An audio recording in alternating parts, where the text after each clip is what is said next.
Salut tout le monde, salut tout le monde. Pour l'entretien du gerbera en langue française, c'est du début jusqu'à la 12e minute environ.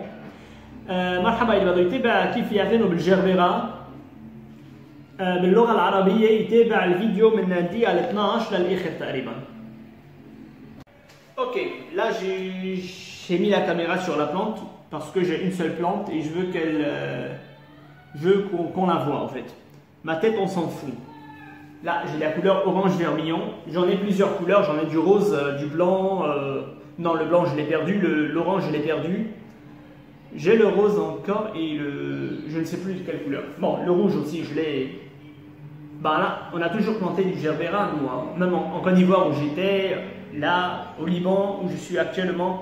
Bon, pas à Beyrouth, mais au sud Liban. Là, je fais la vidéo à Beyrouth, mais elle va être plantée ce samedi au sud Liban. En fait, on est le. Combien on est le 24 mai 2021, ouais. Bon. C'est une plante qui va... Bon, pourquoi elle meurt chez moi? Tout simplement parce que c'est une plante vivace qui va être plantée en annuel déjà, parce qu'elle ne va pas supporter le froid. Et c'est une plante à une courte durée de vie, donc disons 2 ans, 3 ans maximum. Elle ne va pas vivre plus que ça. Donc le gerbera, il faut toujours renouveler dans le jardin. Voilà, j'ai juste noté les étapes pour ne pas oublier d'en parler d'une étape. On va commencer par l'origine. Le gerbera il est originaire en fait de l'Afrique du Sud, du Madagascar et de l'archipel asiatique, donc du côté sud. On va parler de l'Afrique du Sud jusqu'à l'archipel asiatique, sur les îles asiatiques. Pour la rusticité, comme j'ai dit, c'est une plante de chaleur, ben là ça dépend maintenant de la variété. Il y a des variétés qui vont supporter moins 2 degrés, moins 3 degrés, il y a d'autres 0, 1 degré. Celui-là, 5 degrés, 4 degrés maximum. Enfin, elle va supporter une température de 2 ou 3 degrés passagère une fois ou 2 fois en hiver, si la température, mais pour 2-3 jours, pas plus, sinon la plante va geler. Pour l'exposition, le gerbera a besoin de soleil pour fleurir, donc il faut la planter en plein soleil. La floraison, c'est au printemps, comme maintenant. Je ne sais pas si j'ai dit la date. On est le 24 mai 2021. Au printemps et en été. Elle va fleurir au printemps et en été.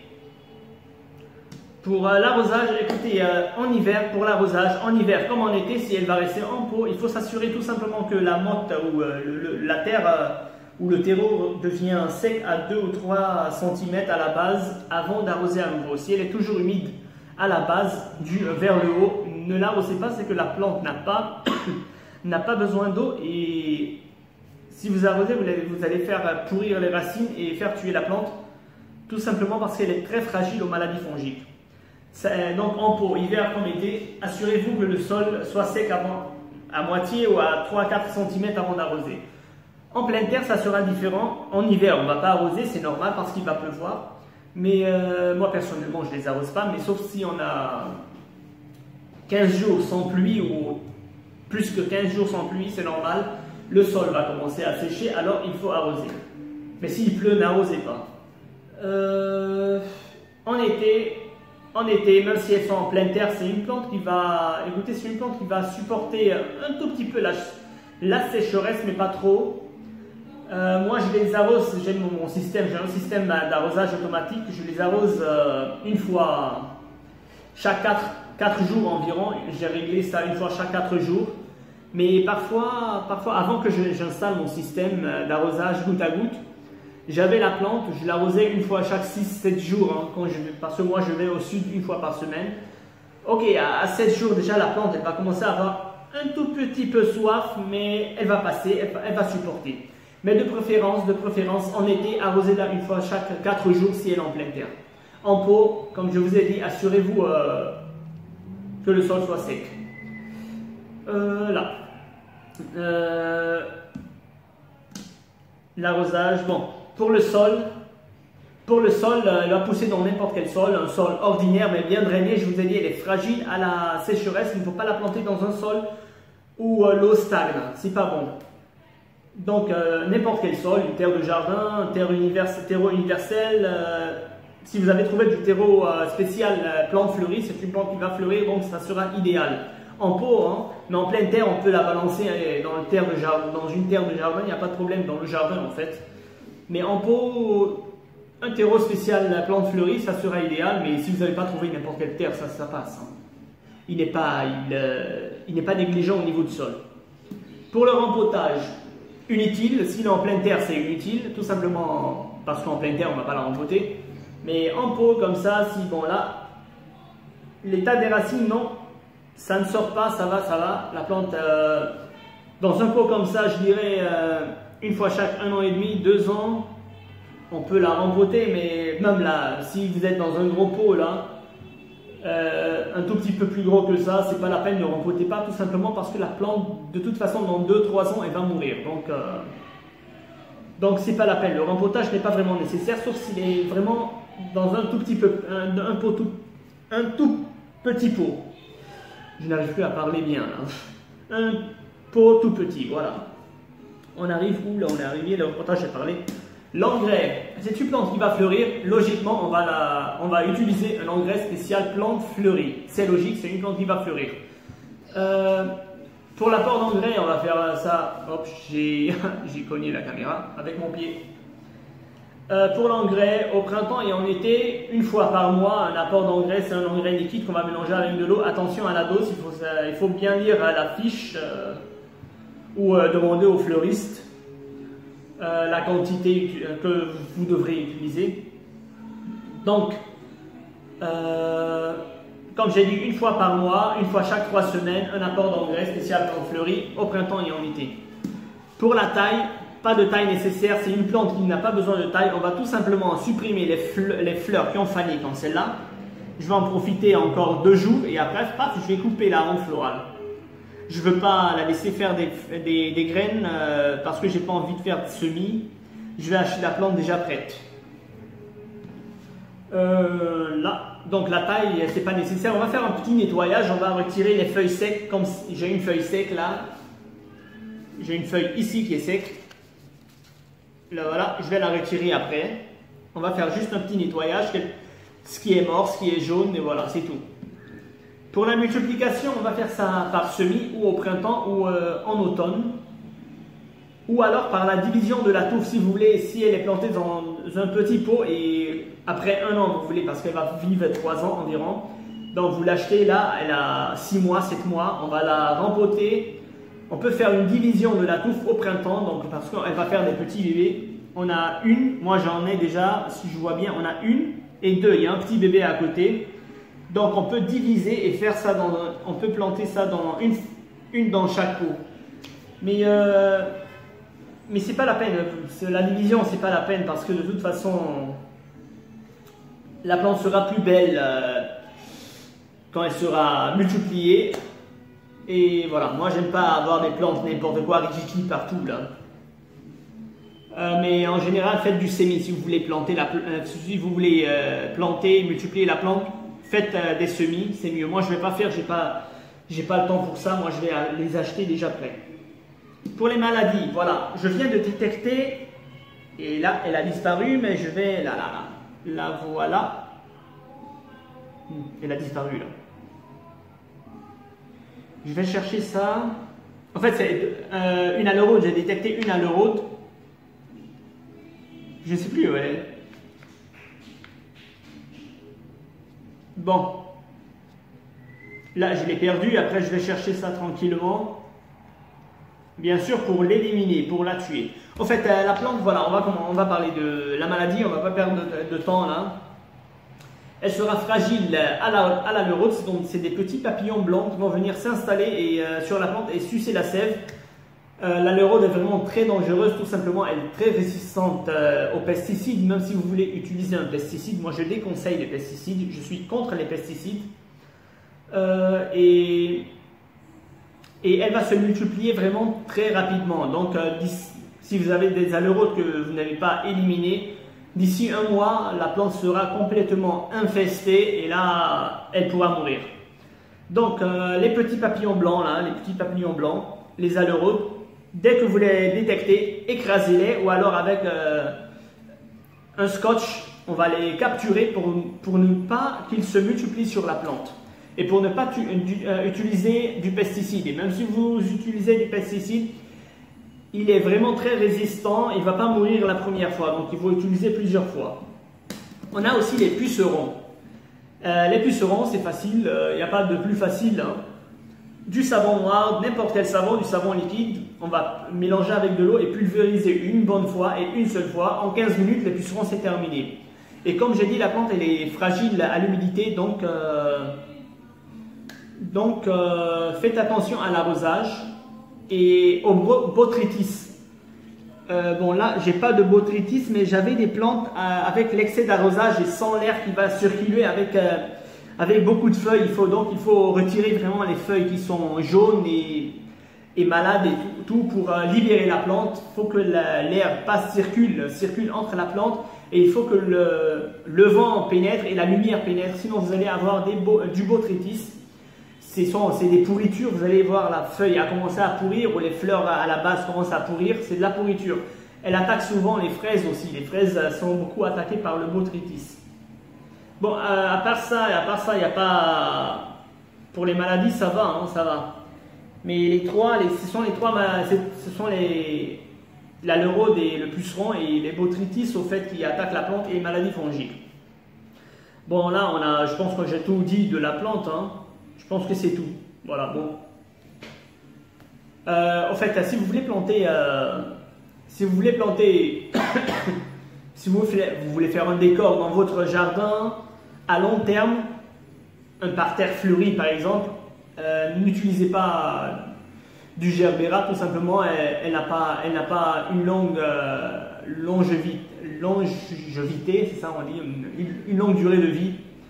Utilisez plutôt des plantes vivaces, fleuries, je pourrais dire comme les lantanas. Les lantanas, ça vit très longtemps et c'est vraiment très florifère.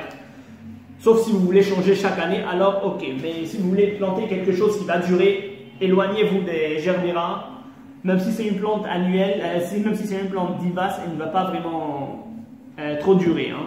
Bon, voilà, bon, on a tout dit hein, sur la plante, il n'y a plus rien à dire. اوكي بدنا نحكي اليوم عن جربيرا. هيدي اورانج فيرميون، هيدي اللي لقيتها اليوم. كان عندي منها بس ماتت وحق لكم ليه ماتت، هلا بس نحكي فيها. هلا عم صار حطيت الكاميرا على النبته لانه بدي صور الورده، ما مش بدكم براسي. اوكي طيب الجربيرا هي بلانت فيفاس، يعني بلانت بتعيش عده، ما موسميه، ما بتعمل موسم واحده وبتموت. الفيفاس اجمالا بتعيش عده سنين، بتعيش لفتره طويله. بس الجربيرا حياه روحها كثير قصير، يعني هي صحيح انها فيفاس ومنا موسميه بس روحها كثير قصير، يعني ابو سنتين ماكسيموم 3 سنين الجربيرا خلص بتكون خلص عمرها وحتموت. فكرمالها نحن كان عندنا بافريقيا بساحل عاج، انا كنت بساحل عاج، كنا نزرع، مش انا، اهلي كانوا يزرعوا جربيرا وانا كفيت المسيره طبعا عم بزرع كل سنتين 3 بجدد الجربيرا. في كثير انواع، في كثير الوان، عندنا احمر، عندنا زهر، عندنا ابيض. هلا الاورانج ماتت وبعتقد البيضه نسي اي لون كمان، بعد ما وردوا بالجنوب، هول زرعهم بالجنوب بس هون لانه شوب اكثر فوردت. وفي ناس بيزرعوها كمان كبلانت انويل، يعني كموسميه لانه ما بتتحمل برد. اذا كنتم باوروبا او بمنطقه في كثير برد، النبته ما حدا يتحمل البرد فبيجددوها كل سنه. هلا عندي بالجنوب بيمشي الحال وعم بجددهم بس كل سنتين 3، يلي مات بغيره لانه ما بتعيش كثير. هلا هون كتبت بس الايتاب، يعني المراحل اللي بدي احكي عنها مشان ما انسى احكي عن مرحله.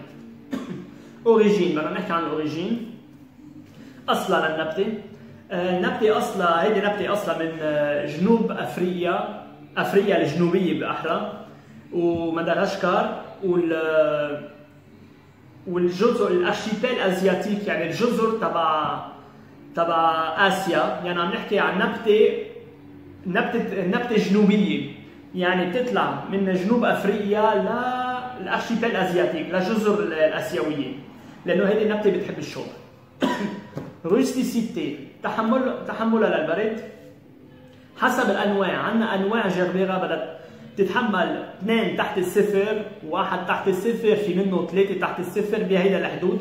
بس هيدي النوعية ما حتتحمل أكثر من 5 أو 4 درجات.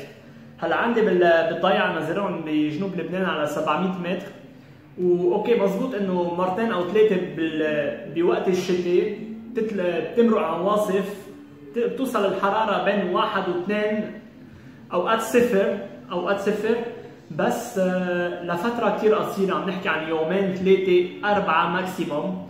النبتة حتزمط ما حتموت، بس إذا كان الفترة طويلة كثير حتموت. فالنبتة مش لازم تعرضوها على حرارة أقل من 5 درجات، ديجا مش لازم تكون يعني إذا الحرارة بتنزل تحت 10 عندكم، الأفضل تتركوها ببو، أو إذا كانت بالأرض تحموها بشي شغلة فوال ديفيرناج، يعني قماش بسموها فوال ديفيرناج. هي قماشية بتفوت الهواء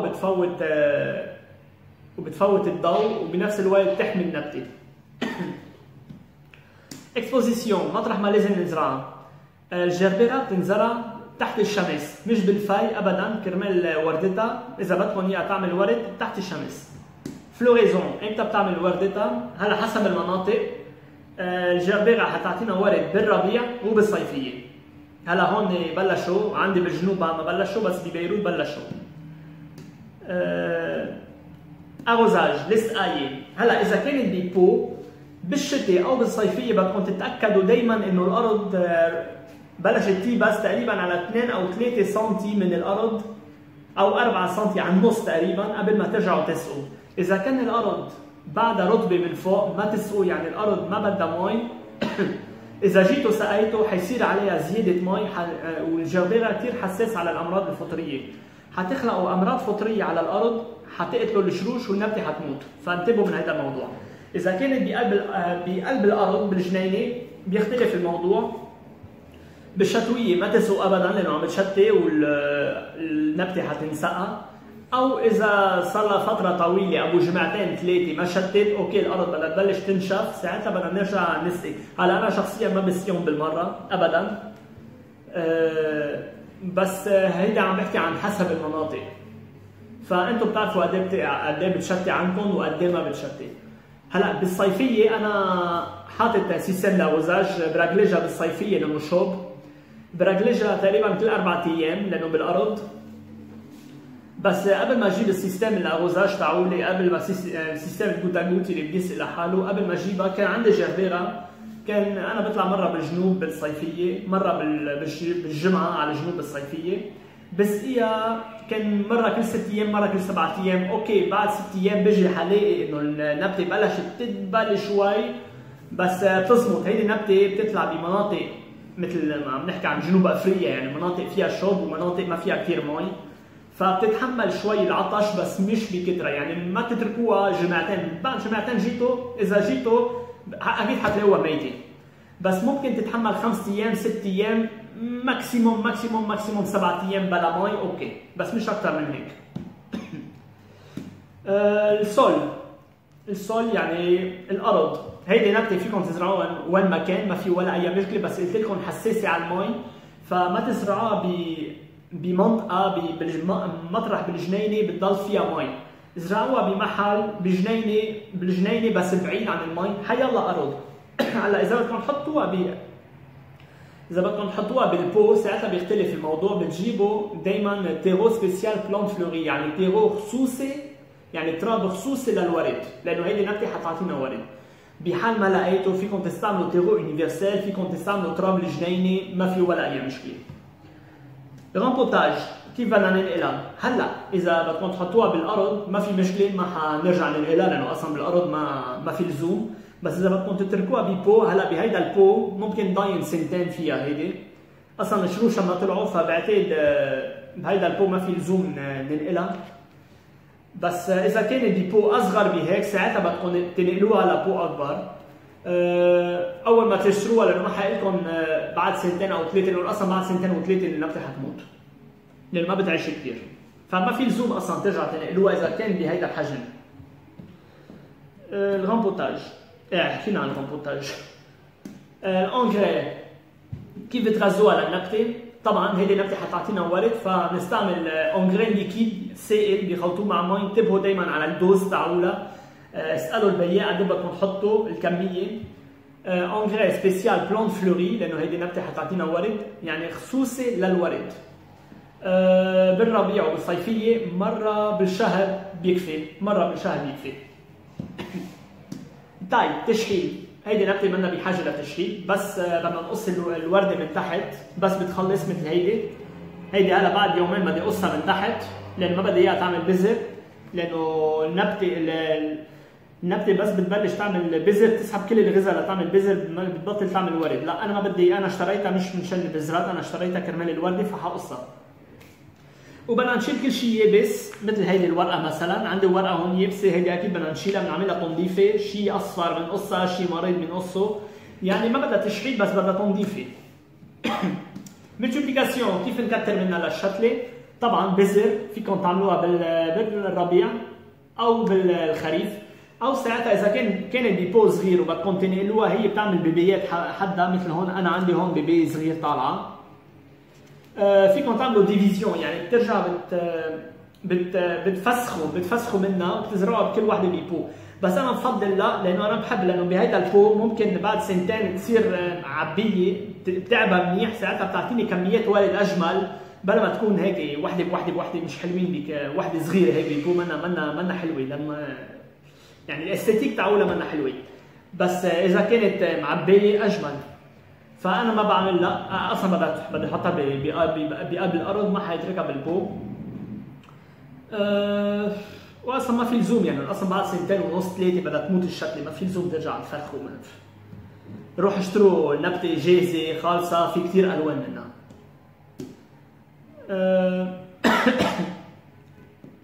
الملادي، هلا هون انا عم بعمل الفيديو بالفرنسي، لقيت وحده بس هلا ضيعتها، يمكن هربت او شيء، كثير مضره لإلها. هلا اذا بدي ارجع افتش عليها واذا لقيتها اكيد بدي اقتلها، ما حيتركها، اللي هي الالورود. ما عم لاقيها. الالورود هي حشره كثير صغيره بسموها بابيون بلون، يعني فراشه بيضاء طولها تقريبا شي سنتي. هيدي بتتكاثر بشكل رهيب، يعني بتتكاثر بسرعه. وكمان عندها مقاومه كثير قويه على المبيدات السامه، يعني على البستيسيد، يعني حتى لو بدكم ترشوا انتم بستيسيد بدكم ترشوا عده مرات، لانه هيدي الحشره كثير حتعمل مقاومه وما حتموت دغري. فكيف بيتخلصوا منها؟ او اول ما تشوفوها معسوها، او بتجيبوا سكوتش وبتصيروا تلقطوهم، بس ما تتركوا تهملوا الموضوع، لانه دغري بيتكاثر ابو جمعتين 3 النبته كلها حيصير الورود. عندنا كمان شو اسمه البيسون، المن الاخضر او الاسود. المن ولا اهين من هيك، بتجيبوا صابون بتخلطوها مع مي وبترشوا مره واحده بس بكميه منيحه، منشان الصابون يجي على كل المن، على كل النبته. خلال 10 دقائق ربع ساعه كل المن عندكم بيكونوا ماتوا. عندنا كمان البوتريتيس هي عفن. هلا هون ما عندي، بس كان عندي جربيره بتعمل بوتريتيس، كمان بيضرب كمان الفريز.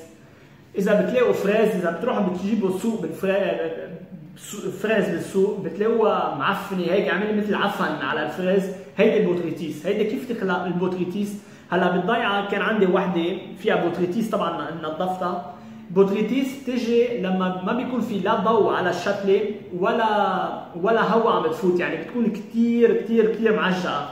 فلازم تعملوه تطفوا كل شيء منزوع، كل شيء يابس، كل شيء اصفر، كل شيء مضروب، تشيله وتخلوا الهواء تفوت بالقلب النبته وتخلوا الضوء تفوت بقلب النبته، مشان ما يصير عندكم بوتريتيس. هلا ما في كثير امراض عليها، بس اكثر شيء بيأذي الجربيره هي الامراض الفطريه، فانتبهوا من المي، ما تسووا كثير. اوكي، هذا كان كل شيء عن الجربيره، ما عادش عندي شيء اقوله، يعني حكيت عن عده اشياء وهيك يعني. طيب